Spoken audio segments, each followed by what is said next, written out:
Muy bien, estamos en esta secuencia semanal 4D, que como viene con todas las semanas con Jorge Yamamoto y Maite Vizcarra. Y conmigo vamos a conversar el día de hoy. Jorge, Maite, encantado de estar con ustedes nuevamente. Gracias, doctor. El tema que nos convoca es photoshopeando la realidad. Photoshopeando la realidad. Que apunta a, mejor les pregunto a mis contertulios, ¿a qué cosa apunta? Yo creo que apunta a estas situaciones en donde, no sé si defensivamente para protegerse uno o tal vez para desconectarse con la realidad, empezamos a hacer lo que pasa con las aplicaciones, ¿no? Los filtros tipo el Instagram o el TikTok en donde yo decía te apuntas y lo que ves es una imagen tuya muy bonita. Y entonces lo que pasa es que estás aplicando el filtro y ya no quieres ver la realidad y te acostumbras a una situación que no es eso, ¿no? Que no es real, pero no sé, te condicionas y hay gente que vive así.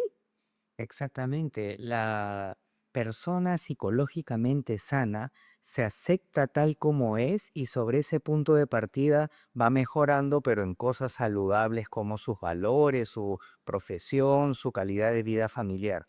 Pero hay ciertas expectativas que uno tiene, pero que no corresponden a esas mejoras de valores. Entonces, uno se toma una foto y la photoshopea para verse un poquito mejor. Uno tiene una reunión en Zoom y tiene un cuarto que considera feíto y se va poniendo un fondo. Hasta ahí estamos más o menos normales.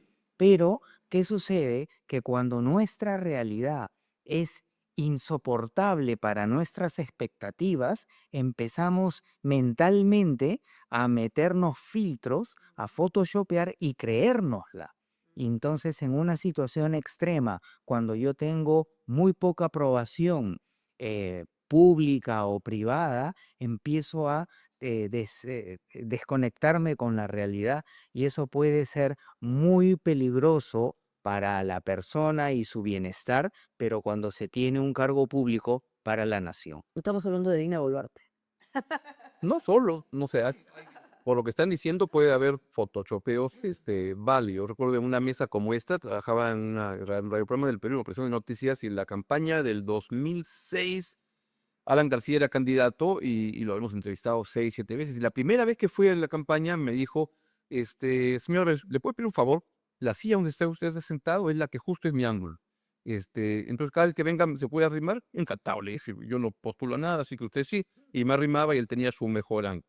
Y hay gente que pues busca cómo acomodarse. Además, todos buscamos de alguna manera acercarnos a lo que queremos, ¿no? Sí, unas escenas que a mí más me gusta del cine, esas escenas, no sé, Go Ahead, Make My Day, pero es una de Almodóvar donde sale este trans que dice, das un discurso y dice, nunca nadie es más real cuando se trata de acercar a lo que quiere ser. Y entonces, claro, quieres acercarte a eso, ¿no? Un lindo discurso. Ahora recordaré el nombre de pero empieza con es un valor, la Claro. Sagrario, la no sé cuánto, una Así onda es. así. Pero claro, cuando Jorge está apuntando, apunta a la gente que ya cruza la raya y se va más allá. Y ahí con lo que dice Maite entramos pues al tema de la semana, que es la señora Boluarte tiene 2% de aprobación, el margen de error es más o menos 2,8, con lo cual podría tener menos 0,8 de aprobación, o podría tener 4, 4,5, algo así. Pero sin embargo, ella siente que está trabajando muy bien y ahí ella siente sinceramente que está trabajando lo mejor que puede. Pero ¿cómo podríamos saber qué ella siente? Porque aquí hay un punto importante, ¿no? O sea, yo puedo decir, yo estoy haciendo lo mejor que puedo, vamos a ponernos en la realidad, pero tengo una retroalimentación de los que están conmigo, ¿no? Lo típica en las organizaciones, ¿no? O sea, la persona dice que siente que lo está haciendo bien, pero a menos que no haya una validación de sus pares o de su jefe, lo que fuese, uno no se da cuenta que lo está haciendo bien, ¿no? En el caso de alguien como la presidenta, ¿quién la valida? ¿No? ¿Quién le da la validación y dice, señora, ¿sabe qué? No lo está haciendo bien. Una validación pueden ser las encuestas, otra validación deberían ser los ministros, pues, pero si los ministros no la hacen aterrizar y le siguen ayudando o reforzando la photoshopeada, nunca va a poder corregir. Entonces ahí la pregunta es, ¿cómo saber o sea, cómo es que ella se da cuenta que sí lo está haciendo bien? O para que antes darle el pie a Jorge, o puedes decir que yo sí lo hago muy bien, pero hay gente que son muy perversos, entonces la prensa y se me hace la vida a cuadritos. Entonces, entonces me impide. Las encuestadoras no engañan, no son reales y me construyo cosas que de alguna manera explican de por qué yo hago muy bien y por qué no me valora. Todos los políticos cuando le dicen cuál es su principal problema, es de comunicación. Entonces, es como yo soy muy bueno, pero no comunico bien lo bueno que soy, y entonces los políticos dirán prometer, voy a cambiar mi equipo de comunicación. Jorge. Sí, yo creo que hay que diferenciar. Es posible que esté haciendo lo mejor que puede, pero una cosa distinta es que esté haciendo lo mínimo que requiere su puesto. Y cuando hay un contraste muy grande entre lo que uno puede ser y lo que uno tiene que ser, ahí aparecen dos distorsiones o dos manejos para que uno no se sienta hasta las patas. El mentir porque algo quedará, que es una técnica política, y el otro es entrar ya en la photoshopeada y creerse la misma photoshopeada. Entonces, este tema para que funcione requiere que me rodee de personas que me van a hacer el amén, porque, y eso sucede en las empresas en las cuales el líder es mediocre, va a criticar a aquellos hasta practicantes que le constituyen una amenaza y ellos se van a ir a un sitio donde haya meritocracia y un líder que aprenda y que termina viendo un conjunto de sobones y franeleros. Entonces, ese es el tipo de organización que termina representando por qué este país está en el quinto superior de la falta de productividad mundial. Así. Así, somos poco productivos. Estamos en el quinto superior de la baja productividad. No te creo. Bueno, además del hecho de lo que tú comentas, porque también hay malas prácticas en los trabajos, ¿no? Pero hablando de este asunto de que las personas que tienen poder necesitan como que sus ayayeros o la gente, pues que como tú dices, los franelén, parece que eso es común, ¿no? Que la gente que tiene poder necesita pues las portátiles, alguien que les haga el amén o no sé qué, porque es como que parece ser que hay un reforzamiento del propio ego, ¿no? No sé si es posible ver un político sin su portátil o sin el ayayero, ¿no? Sería como extraño. Más bien, como tú dices alguna vez aquí también, cuando debería ser alguien que te baja a la realidad, ¿no? Este personaje que ustedes comentaban del Imperio Romano que te decía, no te la creas, Eres mortal. eres mortal. Acá es al revés, créetela, eres inmortal.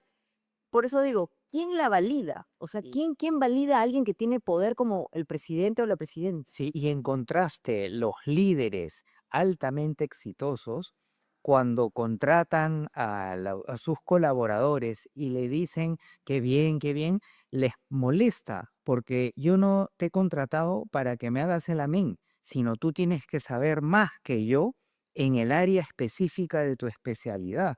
Entonces, en la medida que amablemente critique y defienda su punto, ahí se va creando una organización vibrante. Y como bien señalas, la clave es que hayan indicadores medibles y objetivos, porque ese es el norte magnético. Entonces, como diría Lord Kelvin, lo que no se mide se termina pervirtiendo. Entonces, indicadores pocos, importantes y medibles para que nadie se pique. Y esa es la base de la meritocracia. Y ahí, Augusto, ¿la prensa no debería ser como un elemento de validación? ¿O ese elemento que a quien tiene poder lo baja y lo confronta? Porque también es verdad que hay una responsabilidad de los medios de comunicación, ¿no? Hay una prensa que se ha vuelto, vamos a decirlo, ayayera, pues. Entonces, en vez de decir la verdad o decir, no, esto no está funcionando bien, diario le ve. Claro, a eso me Ese gobierno, del gobierno de pues, Boluarte. en general de los gobiernos, pero particularmente de este, ¿no? Porque el punto acá importante es, alguien tiene que validar a la presidenta. Si no es una encuesta, bueno, tú también tienes una posición respecto de las encuestas, si la encuesta no es el mecanismo que te permite saber si es o no popular o impopular, o los temas técnicos y lo que fuese, ¿qué cosa es lo que le permite allá saber que lo está haciendo bien? Porque puede decir, sí, lo estoy haciendo bien, pero ¿cómo sabe? Ya, pero yo nunca recurría a la prensa como el fiel de la balanza para determinar, porque antes pondría a los medios en su balanza y ves cómo salen ellos mismos, ¿no? Siempre están muy, muy también de cuajeringados. Entonces, ¿quién valida a ese personaje? Bueno, lo valida con la tara que tenga la opinión pública, la ciudadanía. La ciudadanía. Es la que al final, y las encuestas sí te miden apropiadamente lo que pasa en el país. Hoy en día hay gente que no cree las encuestas. Las encuestas te dan una referencia de cómo Ojo, cómo percibe la gente, que no es que crea que lo están haciendo bien. Tú le preguntas a la gente, ¿le parecería que suban los sueldos? Todos decimos que sí. Ya, pero no es algo que sea viable.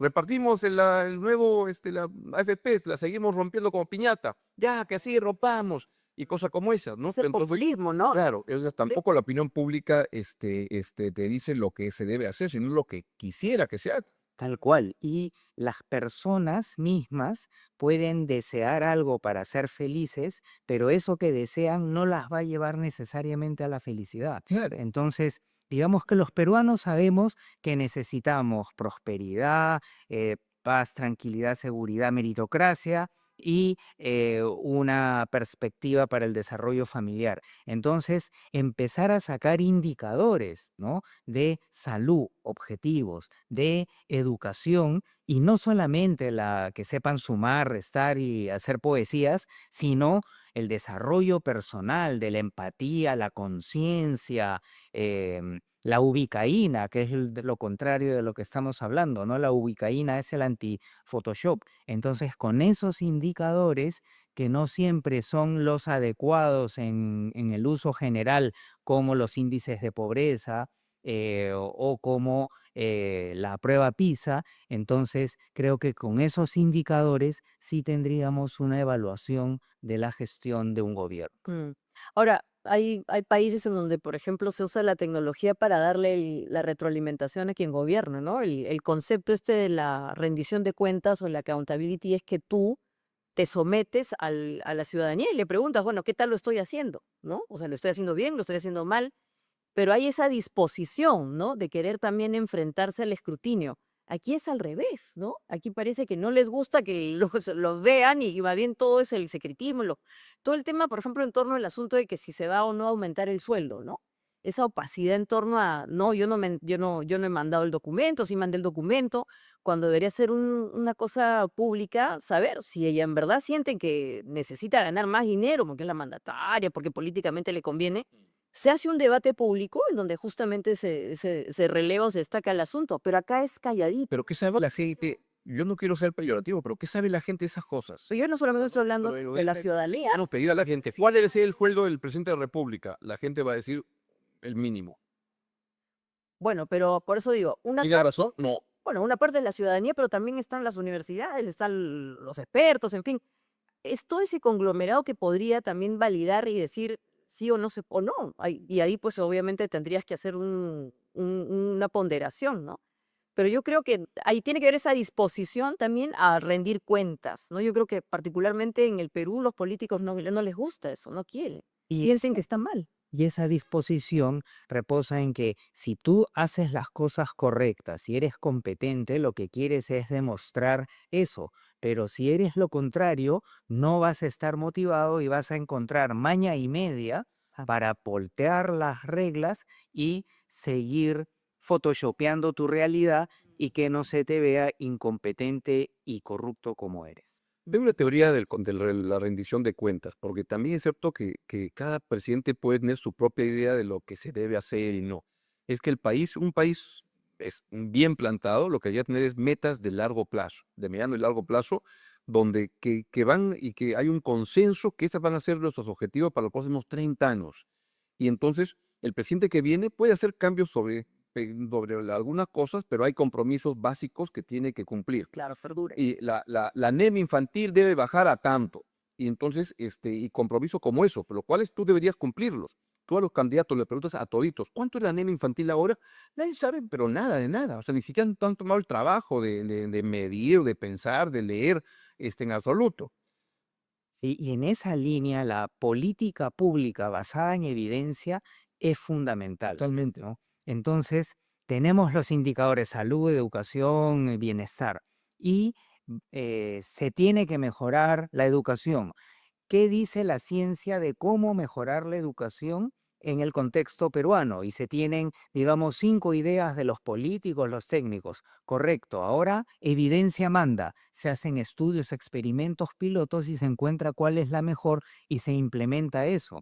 ¿Qué es la base de la ciencia? Luego los investigadores tenemos nuestras hipótesis, pero decimos ya, ok, vamos a ver quién presenta la evidencia de que funciona mejor. Y todos tenemos las mismas reglas de muestreo, de experimentos, de control, y al final, data manda, humildemente se hace lo que la evidencia confirma. Y si eso se aplica a la política, que no tiene por qué no aplicarse, este país en 2 o 3 generaciones sería potencia mundial de bienestar. Seguramente. Ahora, quisiera volver al planteamiento inicial de por qué la gente que tiene poder busca photoshopear la realidad y aislarse e inventarse cosas, porque y ver distorsionadamente la realidad que solamente lo ven en su photoshopeo. Porque el ejemplo es, la presidenta Boluarte tiene una aprobación baja. Puede ser justa, injusta, lo que quieran, pero es la más baja históricamente que ha habido en el país, el 2%. Y estoy seguro que la gente en el Consejo de Ministros y la presidenta se reúnen y dicen, pero si le estamos sacando el ancho para hacer las cosas y todo, ¿por qué no nos comprenden? Entonces ahí, claro, te surge la teoría de decir, es la prensa, son las encuestas, son los que están fregando y andan inventando historias y todo, ¿no? Pero al margen de eso es la realidad. Lo que no puedes es pretender decir en ese contexto, oye, a ver si me duplico el sueldo, porque eso parece puesto la cáscara de plátano por tu peor enemigo, es a ver cómo te caes. ¿Por qué se distorsiona? Y yo he conversado con alguna gente en el poder y le he preguntado eso, y te dicen que cuando llegas al poder, tú mismo te creas esto que Jorge decía, esta cosa de la gente que te rodea, que te van confundiendo y te hacen ver una realidad que no es la realidad. Y un buen político, un buen estadista, algo es alguien que tiene la capacidad de decir, no, yo voy a tratar de crearme los espacios para poder ver cómo son las cosas realmente. Sí, por eso un tema bien importante para las personas que tienen poder en el ámbito empresarial, político, educativo, etcétera, es ser amablemente impermeable a los ayayeros. Claro, claro, claro. O sea, más bien, que es parte también de nuestras raíces, digamos, latinas, los cortesanos, ¿no? O sea, nosotros venimos de un mundo que tiene que ver con las colonias, con los virreinatos, con las monarquías, en donde el cortesano es este personaje que cumple un rol, ¿no? Y que tiene que estar al costadito del monarca, decirle 4 cosas, el chisme, no sé qué, el corre ve y dile, y hasta cierta Ya, pero manera. si tú fueras Dina Boluarte, también necesitas a alguien que te levante el espíritu, porque dices, me saco el ancho, llego a trabajar a las 7 de la mañana, me voy tarde, los ministros trabajan, y saco la siguiente encuesta, 2%, y de repente la siguiente sale 1, tú necesitas a alguien que te diga, no, van bien muchachos, van bien, no, como que te dé ánimo. Pero el que te guapee, pues, podría ser entonces el psicólogo, ¿no? Porque imagínate que te guapee o sea, lo que me parece loco es que o sea, es como lo que tú decías, que al gerente le estén echando porras sus subalternos, no tiene lógica, pues. Yo acá, por ejemplo, al acabar el programa, hacemos, oh, qué buen programa, carajo, cómo te oímos. Yo creo que acá es un problema que se ve en la orientación vocacional. ¿Qué así? Entonces, ¿Cómo así? cuando un estudiante en la secundaria está por elegir sus estudios eventuales posteriores, hay que ver su capacidad, su competencia, que son habilidades, actitudes, conocimientos, etcétera. Los conocimientos, bueno, los aprende. Y en algunas áreas va a ser malo, y en otras va a ser más o menos, y en otros va a ser muy bueno. Y lo que le solemos recomendar, y es un proceso natural, es que elija en dónde va a ser bueno, porque le va a bajar la autoestima, porque no va a ser exitoso y porque va a terminar photoshopeando la realidad.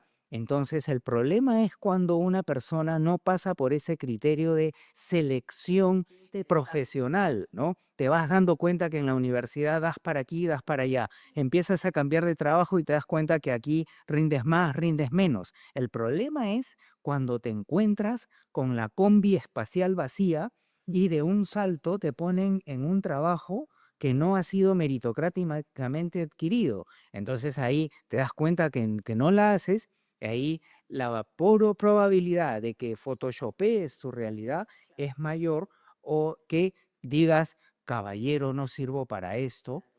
Y hasta hay papas que han dicho, yo no sirvo para esto, y dio un paso atrás. Sí, y eso que es interesante porque, ¿sabes? Lamentablemente los últimos gobernantes que hemos tenido han llegado por casualidad, ¿no? O sea, si bien es cierto, la señora Boluarte estuvo en la plancha, en la fórmula, o sea, nadie pensaba. Y el mismo Pedro Castillo, entonces acá tu comentario va a que la gente tiene que tener un poco de autocrítica, o sea, es democracia, cualquiera puede gobernar, un payaso, no sé, pues un cómico, yo qué sé, pero acá tiene que haber un criterio de razonabilidad y decir, oye, voy a dirigir los destinos de país, de gente, de 30 y tantos millones de personas van a depender de mí. Yo no puedo ser tan, o sea, desubicado, que seguramente hay muchos, y decir, sí, lo puedo todo, porque como bien dices tú, ahí vienen pues de las photoshopeadas para cuidarme. ¿Quién pone la norma? Es decir, para mí, Pedro Castillo es uno de los políticos más ineptos, más ignorantes, más mediocres, pero para mucha gente en el Perú creen que ha sido un presidente que valió la pena y quisieran, si pudieran, votar por él de nuevo. Claro, y ahí ¿Quién nosotros pone su norma? ¿Yo o ese grupo del 30% de la gente que cree que fue un buen presidente?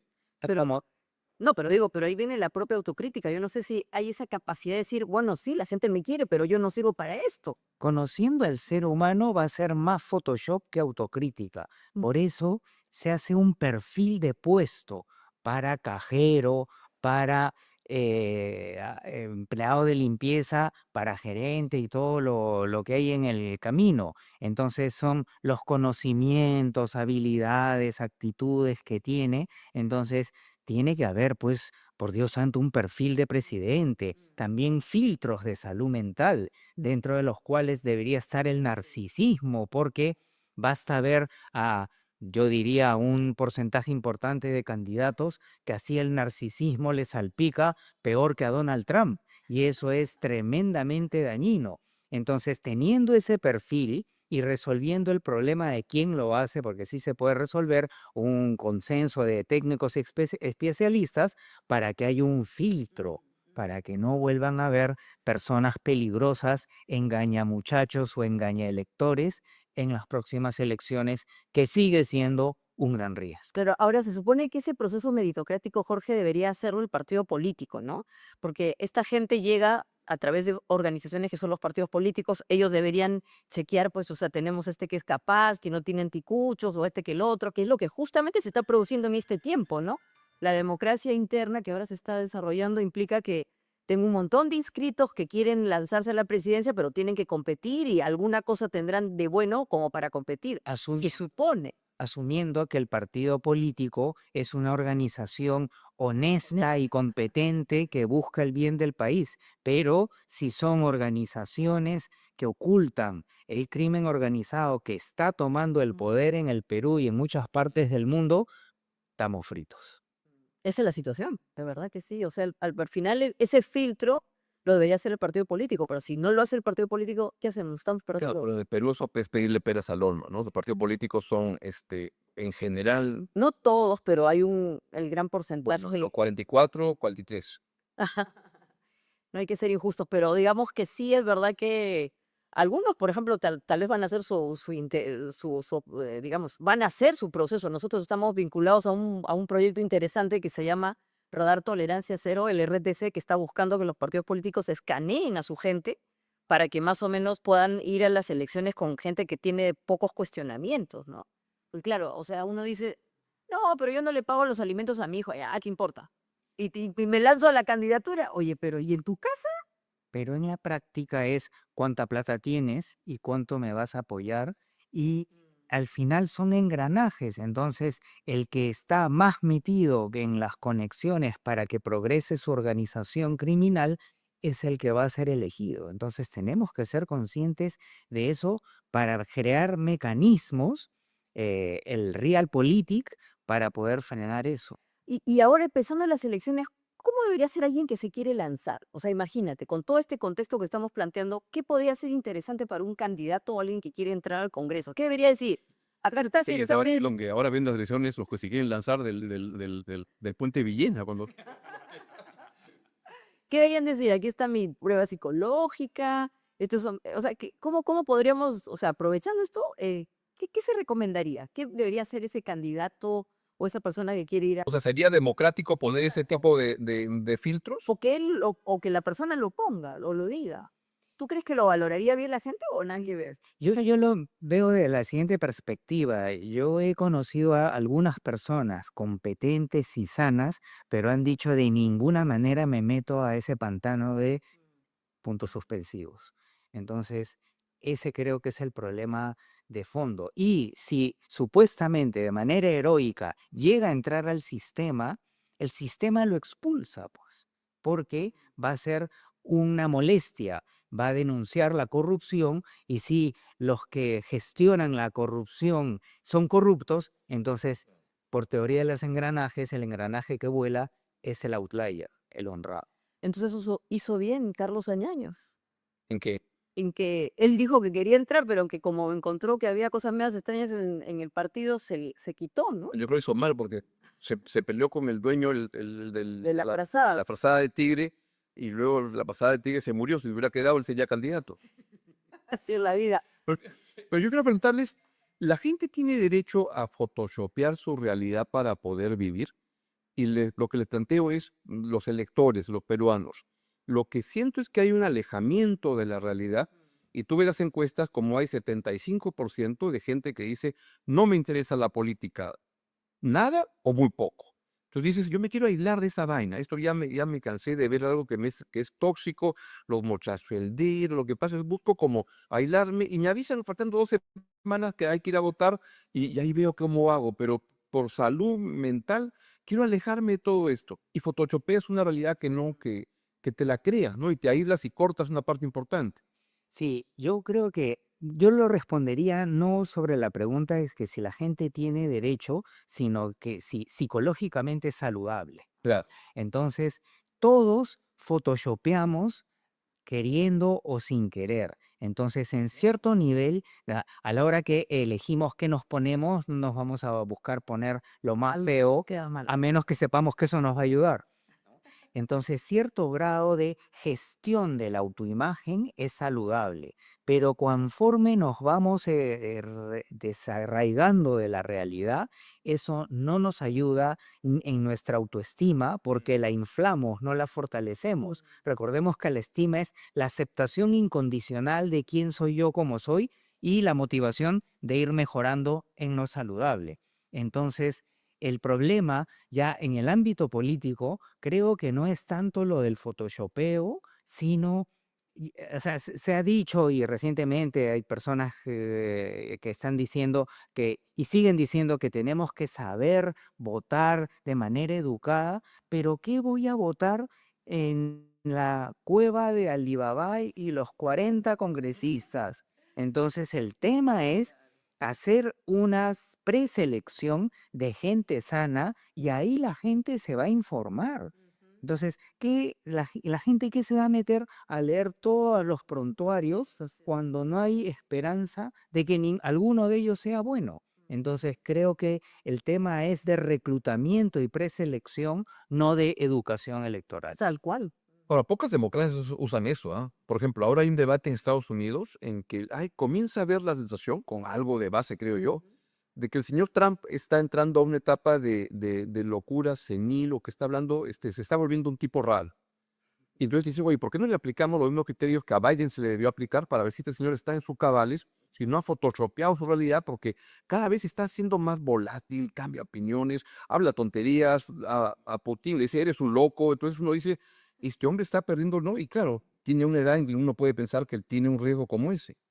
Ahora, antes de la edad, ya desde hace tiempo demuestra señales de patología severa y hay docenas de psicólogos, psiquiatras que vienen advirtiendo el elevado riesgo de que una persona con ese conjunto de patologías graves y no tratadas tenga poder y peor aún, botón nuclear.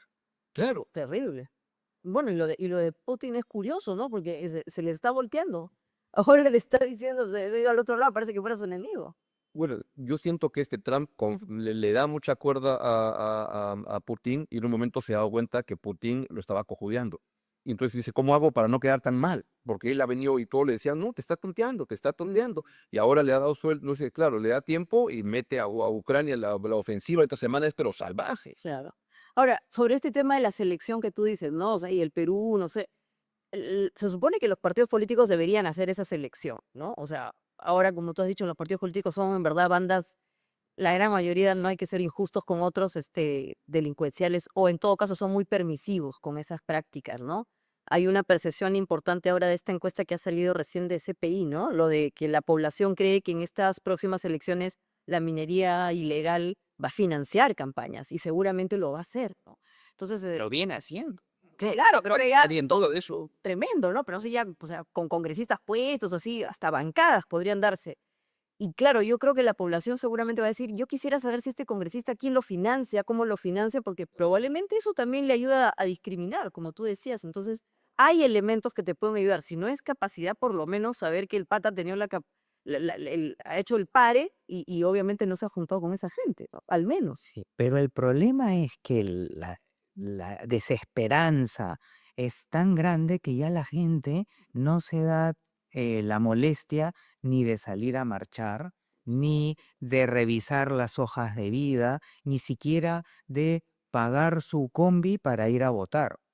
Entonces hay una crisis de compromiso nacional, no solamente compromiso político. ¿Y tú no crees que el asunto este de que a la gente le preocupa, aun cuando ya es verdad que la campaña y sobre todo muchos candidatos se van a financiar así ya abiertamente con la minería ilegal, les preocupe? O sea, que la gente de verdad sí esté asustada, porque hay un porcentaje importante de esa encuesta que dice que les preocupa que en las próximas elecciones hayan candidatos bancados con la minería ilegal, ¿no? O sea, que hay como que un temor, aun cuando, como bien dices tú, seamos honestos, ¿no? ¿Cuánta gente trabaja en torno a eso, ¿no? O sea, hay muchos empleos que se generan y la gente no va a hacer, pues, asco a algo que le permite vivir, ¿no? Sí, pero veamos los noticieros y cada mañana vemos que son cada vez más caraduras.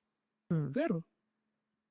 Que lo del Reinfo, que después van a cancelar el Reinfo y hacen una versión nueva, pero que al final es lo mismo. Ah.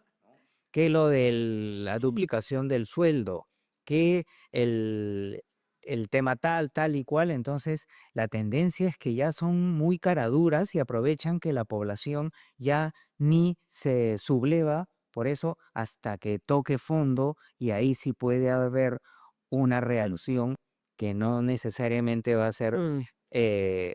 Entonces, mejor que la enfermedad. ¿tú qué crees que si hubiese alguna posibilidad de que el partido político haga un scanning, lo haría? O sea, diría, mira, yo voy a presentar de mis candidatos que están limpiecitos. Salvo excepciones, la mayoría de partidos políticos No lo vamos a lugares hacer eso. antros de mal vivir que acogen a esta gente y buscan a esta gente que entra porque pone el billete y pone todo eso. Pero esa photoshopeada de los partidos podemos verla en otra, porque el tiempo ha terminado. Entonces, Maite, acá Y ha llegado unos regalos. así es, antes de irnos, acá tenemos nuestras cajitas. A ver, vamos a mostrar. Esto nos ha traído la gente de Blanca y Radiante, que es una creación colectiva que después de 10 años se va a volver a reponer en el Auditorio Británico Miraflores el 4 de junio, con un elenco muy bacán, renovado. Están, por ejemplo, personas como... El partido político. No lo vamos Ya ni se subleva por eso hasta que toque fondo y ahí sí puede haber una reacción que no necesariamente va a ser Mm. Entonces, mejor que la enfermedad. ¿tú qué crees que si hubiese alguna posibilidad de que el partido político haga un scanning, lo haría? O sea, diría, mira, yo voy a presentar de mis candidatos que están limpiecitos. Salvo excepciones, la mayoría de partidos políticos No lo vamos a lugares hacer eso. antros de mal vivir que acogen a esta gente y buscan a esta gente que entra porque pone el billete y pone todo eso. Pero esa photoshopeada de los partidos podemos verla en otra, porque el tiempo ha terminado. Entonces, Maite, acá Y ha llegado unos regalos. así es, antes de irnos, acá tenemos nuestras cajitas. A ver, vamos a mostrar. Esto nos ha traído la gente de Blanca y Radiante, que es una creación colectiva que después de 10 años se va a volver a reponer en el Auditorio Británico Miraflores el 4 de junio, con un elenco muy bacán, renovado. Están, por ejemplo, personas como, bueno, lo está dirigiendo Sergio París, y están Vivi Neves, Luzma de la Torre Ugarte, Macarena Laiseca, Magali Luque y Pilar Cornejo. Y creo que el nombre hace referencia a Blanca y Radiante, eran las novias, ¿no? Así que ahí vamos a optar. Ay, qué bonito. Pero qué Son las velitas, para que se hagan ustedes sus baños de florecimiento. una estupenda obra, ¿no? Que va blanca y radiante, que invita al estreno en el Auditorio Británico, y esta obra va desde el 4 de junio. Así es. Sí, muy bien. Bueno, todavía no le puedo abrir, así que vayan a verlo porque los tres vamos a ir. No, vamos a una breve pausa y ya volvemos con el programa.